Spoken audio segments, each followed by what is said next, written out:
Hello, everyone. The BMM Youth Team is ecstatic to bring you its sixth installment of the My American Journey series, where we interview American Marathi working professionals from a variety of different fields.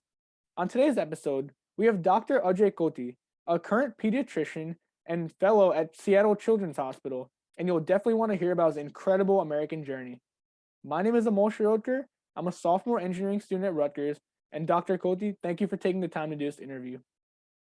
Glad to be here. Thank you for having me. So to start off, let's talk a little bit about your high school career.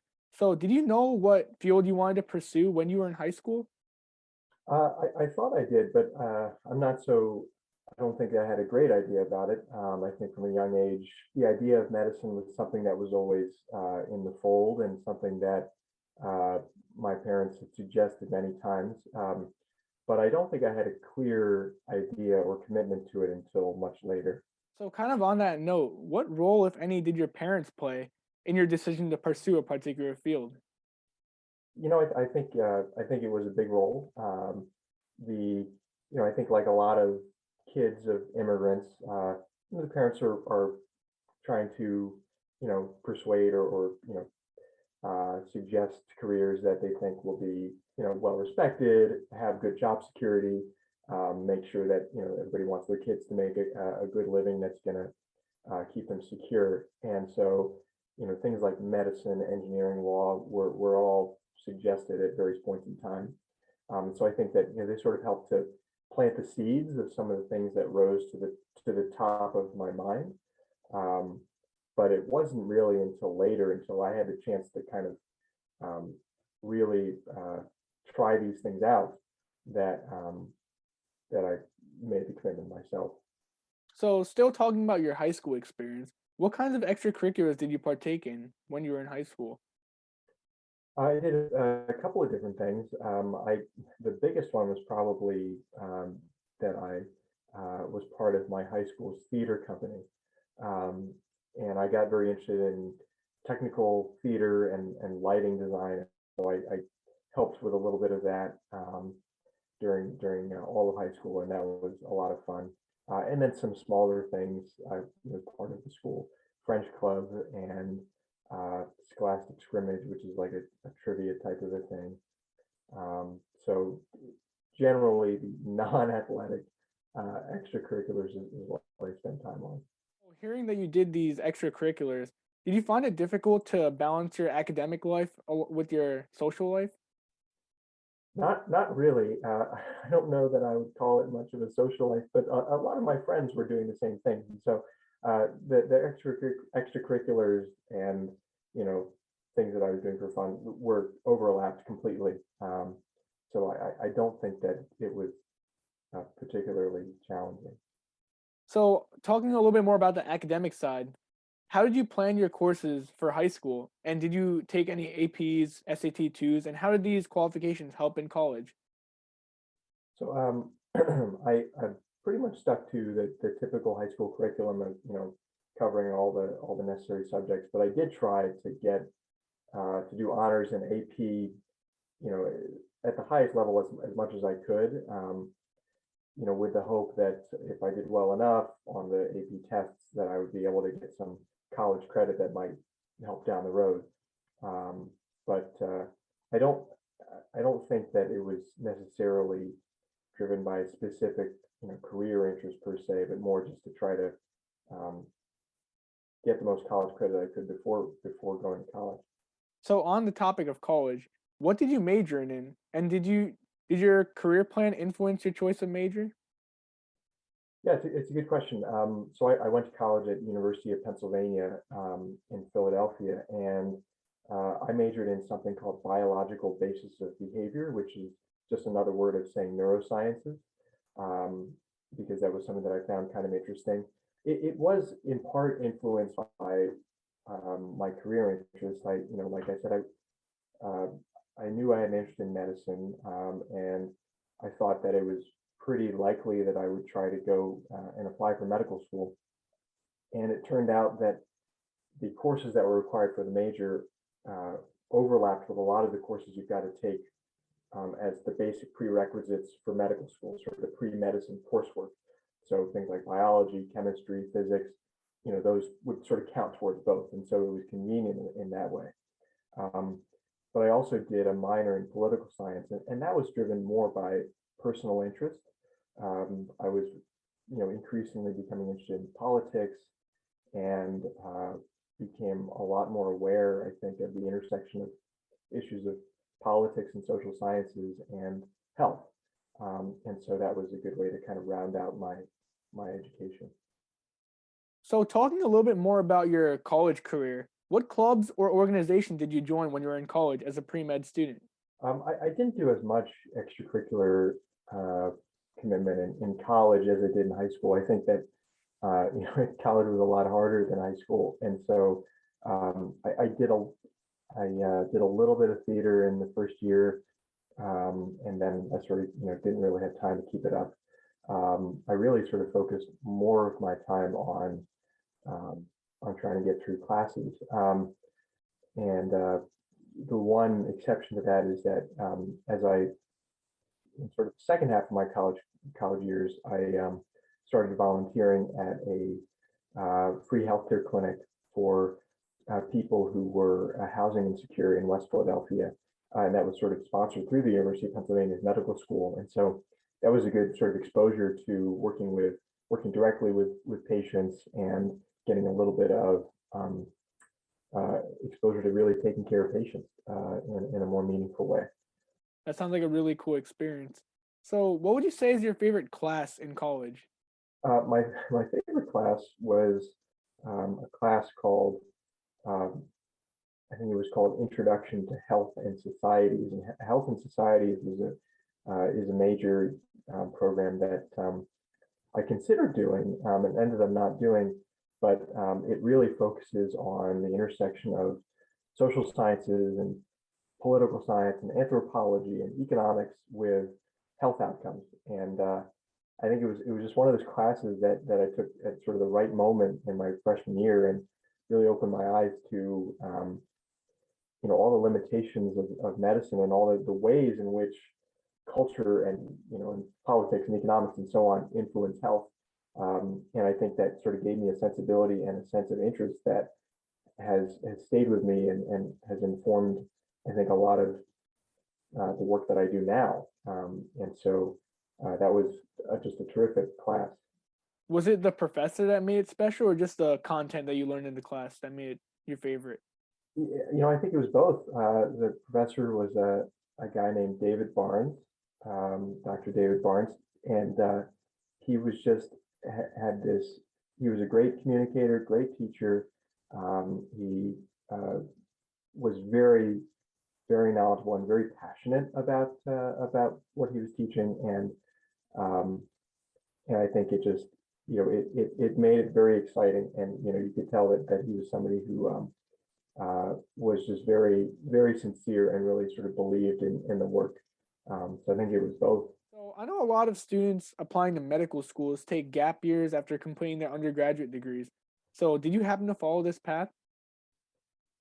It's a good question. I didn't, but I think that that's increasingly becoming the norm, where I think the average age of a first year medical student is actually something like 25 or 26, and so people are taking not just 1 year, but 2 or 3 years off. Um, and I ended up not doing that, and it worked out. But I think that in retrospect, I think that it could have been a good thing, and I think that uh, I would encourage a lot of people to really consider that for a bunch of reasons. One is that it gives you a little bit of a break from sort of the standard, going all the way through school.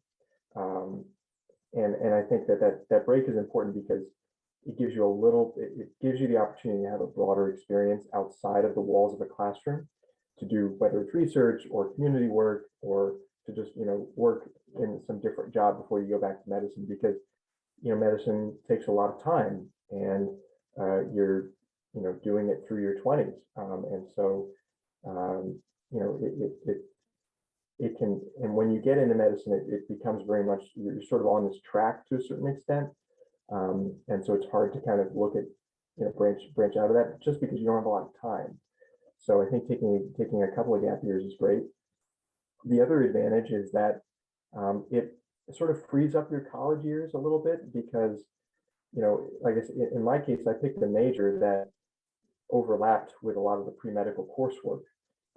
And so it was a decision that I made because I was interested in neuroscience, but it was also a very practical decision. And I think that in retrospect, if I didn't feel that pressure to get all the pre-medical stuff done, I probably would have chosen something different. And so I think, taking a little bit of time to say, okay, you know what, we're going to focus on college. We're going to focus on doing what is interesting and exciting. And then the pre-medical stuff will sort of work on along the way, I think is a good approach. So, kind of on the topic of medical school, tell us about your experience preparing for the MCATs and applying to medical schools. It was very, very stressful, very expensive. Um, you're never really done taking standardized tests in a lot of fields, and medicine is one of those fields. And so, it was difficult. Studying for the MCAT was difficult. The MCAT has changed a lot since when I took it. I think I took it the last year when it was sort of the traditional, more science-focused um, test, and I think now it's very appropriately been reconfigured so that it includes more of social sciences and things like that, which is important, and honestly is equally, if not more important, I think, than some of the science knowledge for medicine. Um, so it was difficult to study for the MCAT. If you could start over as a freshman in college, would you do anything differently? I, I think there's a lot of things that I would do differently. I think one thing is that I did pretty well my freshman year of college, and then I kind of hit a little bit of a slump and had a hard time sort of balancing, I think, some of the rigors of coursework and adjusting to a new setting, and so it was hard for me to keep up in certain segments. And so I think that in retrospect, I probably would have done things like considering taking a gap year to spread out the pre-medical coursework. I might have, chosen a major that, even if it was a little bit less practical from a medical side, it would have been, I think, a little bit more maybe engaging or interesting to me personally. So I think that those are some things that I might do differently. Things worked out, but So, to elaborate on your medical school experience, how was med school different from your undergraduate college experience? it was a lot harder. You the amount of material that you're learning is and that you're studying is just, I mean, it's hard to overstate it. It's a lot, and but having said that, it's different in the sense that you're with a smaller group of people. At least for me, I went, University of Pennsylvania is a pretty big school, but in medical school, number one, you're all taking the same classes, and so there's a little bit more of a collective, I think, spirit. And then, once you, I think, find your group, it can be a lot of fun. And so I had a great group of friends. We were very collaborative. We would study together, hang out together. I mean, did everything together, and I think that made it a lot more enjoyable than it might have otherwise been. That's great. So, what would you say is your favorite and least favorite part of medical school? The least favorite part is, and it's really expensive. Um, I think it's more expensive now than it even was when I was there, which is not that long ago. Um, and so, it's a big leap to sort of say, okay, I'm going to take on a lot of student loan debt to do this and defer a lot of your earnings, not only your earnings, but a lot of life things until farther down the road. But I think my favorite thing is really the people. I made friends in medical school that I still keep in touch with, and people that I look forward to seeing this many years out. And again, you're in the same pressure cooker together, and that just makes it a lot more fun. So, moving on a little bit, tell us a little bit about how your career path progressed following your graduation from medical school. So after medical school, you become a physician, whether you're an MD or a DO, depending on the type of medical school you go to. I went to an allopathic medical school, which means that I got an MD. And so after that, you're a doctor, but you've got to do a residency, which is how you get trained in your specific specialty. So every doctor, pretty much that you would go to, has done a residency, and that's where again, get that more specialized training. So for me, that was pediatrics. And so you make that decision in your third year of medical school about what your specialty is going to be. And so for pediatrics, it's a 3-year residency where all you do is pediatrics. So for that, I was at Nationwide Children's Hospital in Columbus, Ohio, where I spent 3 years as a pediatric resident and sort of learning all the nuts and bolts of how to take care of kids. So tell us a little bit more about how your time was as a resident in Columbus, Ohio. So residency was another difficult but very, very fun experience. So I'll just I think part of the reason I chose pediatrics was because I liked the people, I liked working with kids, I liked working with families, and so when I was looking at residency programs, I wanted a place where the people felt like good collaborators. And at Nationwide Children's Hospital, that it was pretty clear that the culture there was really one of teamwork and collaboration. And you're working long hours. It's often 60 to 70-hour work weeks, if not a little bit more. And you're with a small group of people. Nationwide Children's Hospital is a really busy children's hospital. I think depending on how you measure it, it's either the number 1 or number 2 or something like that in terms of the number of patients that we see there. And so I felt like I got good training and saw all kinds of different disease, both in the hospital setting as well as in our outpatient clinical settings. But I really enjoyed residency. I think because for the same reasons I like medical school, which is that I made some really, really good friends, and you get to go to work with your friends every day. You really can't do any better than that. So it was a lot of fun. Nice. So moving on from residency, tell us about your current occupation and what does a day in the life look like for you? So after residency, I spent a year working as a general pediatric attending, where and when you're an attending, you're working independently, meaning that you're not sort of being supervised by somebody else, such as when you're in residency, where you're still in training and you're being supervised. So I spent a year working as a general pediatric attending in a primary care clinic, and I loved that. That was probably the best job I've ever had, even if it was only for a year. I knew that I had a particular interest in the subspecialty of pediatrics called child abuse pediatrics, where we deal with issues related to child abuse and neglect. And so after my 1 year, I wound up coming back to train to do a fellowship. And a fellowship is sort of like residency, but it's for a subspecialty. So there's many different subspecialties in medicine. So a cardiologist, for example, is somebody who has done a residency in internal medicine, adult internal medicine, and then they do a fellowship in cardiology, and then they become a cardiologist. So in my case, I did a pediatric residency, and then I wound up coming back to do a fellowship in child abuse pediatrics. And so after I complete this training program, I'll be a fully board certified child abuse pediatrician. And so a lot of my time is spent doing a lot of research and administrative tasks. And so it's usually pretty consistent business hours, which is nice.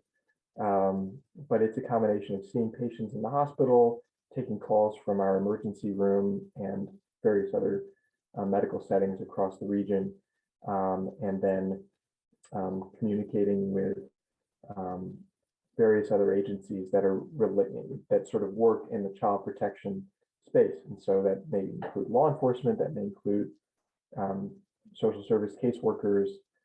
Sometimes, if it's necessary, it requires testifying in court on matters of child abuse and neglect. And so the days can be pretty unpredictable. You never know what is going to come through the door. So it's always interesting. That's really great. And on that topic, how did you go about choosing your specialty and your subspecialty? So choosing pediatrics was sort of a surprise. I hadn't really spent any time working with kids, in prior to medical school. I didn't do any like camp counseling or things like that. And I thought that I was going to do family practice. And my only hesitation about family practice was that family practice docs will see kids. And I really thought that I didn't want to take care of kids. And of course, that all changed when I actually did my pediatric rotation in medical school. So during the third year of medical school, you get to really be immersed in sort of the four big categories of specialties. So you do a rotation in medicine, adult medicine, you do a rotation in obstetrics and gynecology, you do a rotation in psychiatry, and then you do a rotation in pediatrics. And when I was on the pediatric wards in medical school, I just fell in love with it. I loved working with kids. I loved working with parents. I loved seeing the diversity of how different medicine is when you're dealing with a newborn versus when you're dealing with a 6-year-old versus a teenager who doesn't want to talk to you. um, so I loved that. And it was a very sort of family-centric kind of field. I sort of it sort of hit me like one of those aha moments when I was on pediatric wards that wow, this is where I'm really happiest and what I have the most fun doing. And around the same time, I met somebody who was and is still a child abuse pediatrician, and I had never heard of something like that before. To be honest, I was like, is this a real job? And so I sent her an email and said, can I come sort of see what this is all about? And so she was very gracious and invited me to come join her for a day of clinic. And I got to see some of the work that she was doing, taking care of kids who had been experienced an injury. And I got hooked. That interest sort of stayed with me all through residency. And so I knew that at some point I wanted to go back and get that additional training in the subspecialty. I know you mentioned that someone that you knew was able to give you exposure to subspecialty. So how has having mentors played a role in your professional journey? I think it's really, really important. I think that, I mean, some of the biggest decisions that I've made in my career, were really driven by mentors. And I mean, I think just by seeing people who are doing it, I think that really sort of gives you a model of what your career might look like. And it makes things a lot more real. And I think the nice thing about when you find a really good mentor is that they kind of stay with you. And so that the child abuse pediatrician who I met, as a medical student, which was 7 years ago, maybe 6 or 7 years ago. She and I still keep in touch. She'll send me an email once in a while asking what I'm doing, and it's just always great to talk to her. And so those relationships stay with you, and it's been really great to sort of have that encouragement and along the way. So what would you say you like best about your current job? Um, I think that I really enjoy the team of people I work with. I think that's been a constant theme in my very young career so far, is that the times where I've enjoyed the work has been really related to the people that I'm working with. Even if at times the work itself, every job has its frustrations and difficulties. But I think if you're working with a good team, that really helps you kind of get through anything. And I think especially in this particular type of work, working with a team is very, very important. I think the thing I like about pediatrics, just sort of generally, and especially last year working as a primary care doctor, is just the direct patient care and meeting families and helping them, being just a small part of how they grow their families, raise their kids, being there when things are stressful and people are going through tough times, and giving families a little bit of that reassurance and support and guidance so they can have really happy, healthy families. I love that direct patient care. It's incredibly rewarding.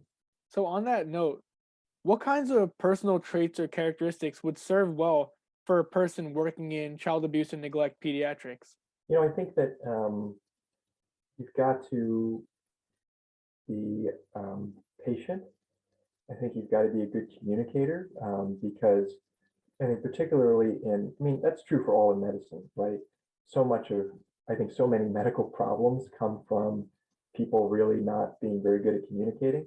Um, and so I think that you've got to be a good communicator, and you've got to be a very intentional communicator. Um, just because you think you know what you're talking about doesn't mean that anybody else knows what you're talking about. And so you have got to be comfortable with explaining yourself.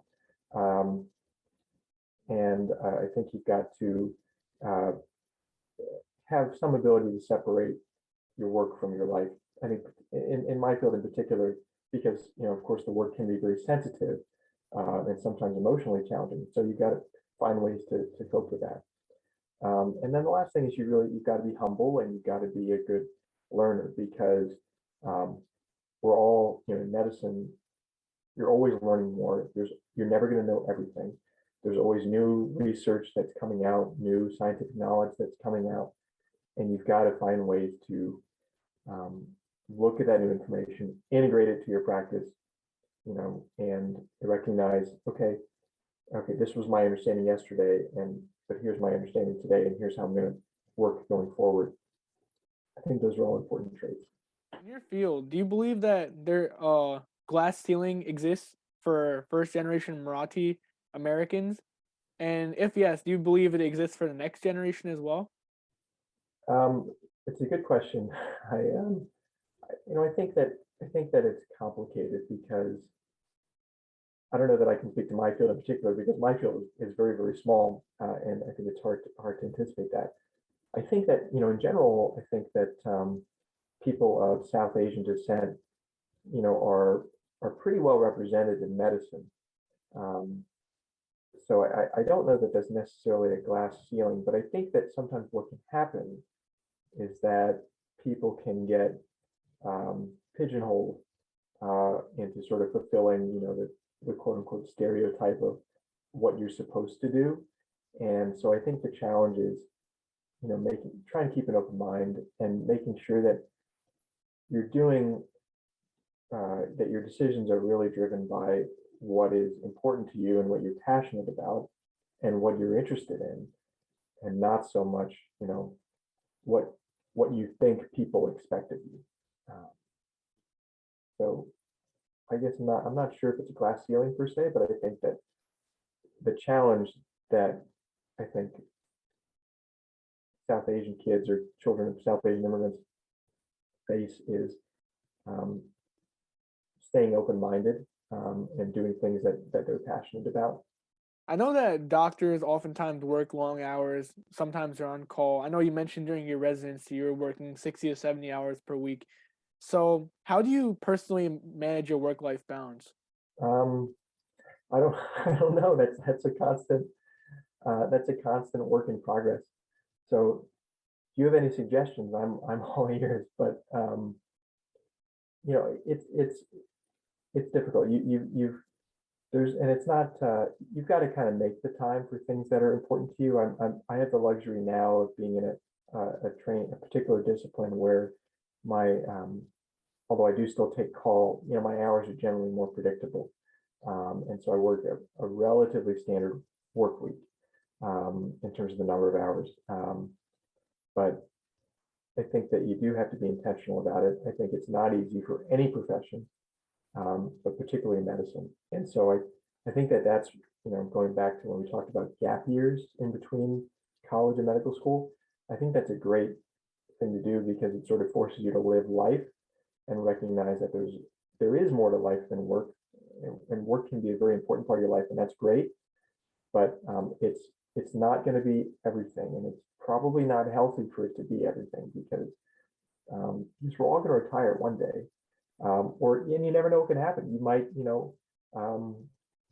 have an injury that means that you can't work, and then you're sort of wondering, okay, well, what does my life look like without work? So you've got to have a healthy life outside of work. But I don't have any magic answers or solutions about that. Thanks for the advice. So, kind of pivoting our conversation to another topic, do you happen to speak Marathi? And if so, how important have you noticed it being bilingual or multilingual in your particular field? I don't. That's a big regret. But I don't yet. I will. I will figure it out at some point. I understand everything, almost everything, pretty well.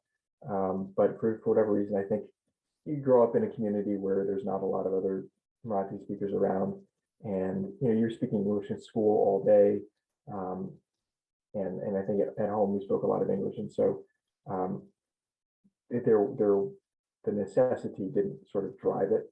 Um, so but again, at some point I will learn. But I think that learning languages, your own language, but any other language is really, really important because uh, there's a lot more than just the U.S. And when I worked in my year of working as a primary care doc, I worked in a clinic where we saw a lot of immigrant and refugee parents, predominantly from East Africa and Nepal, and a lot of folks from Somalia in particular. And many of them spoke pretty good English, but we had the luxury of having an interpreter in our clinic who sort of helped us communicate with families um, who uh, who prefer to speak in their native language. And it makes such a big difference when when you just see that when somebody speaks your language, the connection is so much deeper, and it just makes everything easier.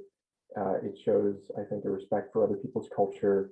So I think that learning languages is great because of all the great things it opens up for you. The ability to connect with people who are different. It just can't be. I don't think I can emphasize that enough. So, to end off, you had an incredible career path as a doctor working in child abuse and neglect pediatrics. So, if you could go back in time and tell your 15-year-old self one piece of advice, what would you tell them? I, I think I would tell them just to keep an open mind, and I think that what you think is important is not necessarily important, and not every little decision. You don't need to make every single little decision based on some sort of long-term career goal. Um, you should do the things that interest you and sort of activate your imagination, and um, and the career will to some extent take care of itself. I don't want to overstate that. You do have to be practical. You've got to think realistically about things. But I think that if you um, find yourself doing things um, that you're not passionate about because you think it's going to help you, um, achieve some specific career goal, you're probably setting yourself up for burning yourself out and getting stuck somewhere that you don't want to be. So do the things that make you happy. Thanks for that great advice. Dr. Koti, thank you very much. Thanks for having me. I enjoyed it.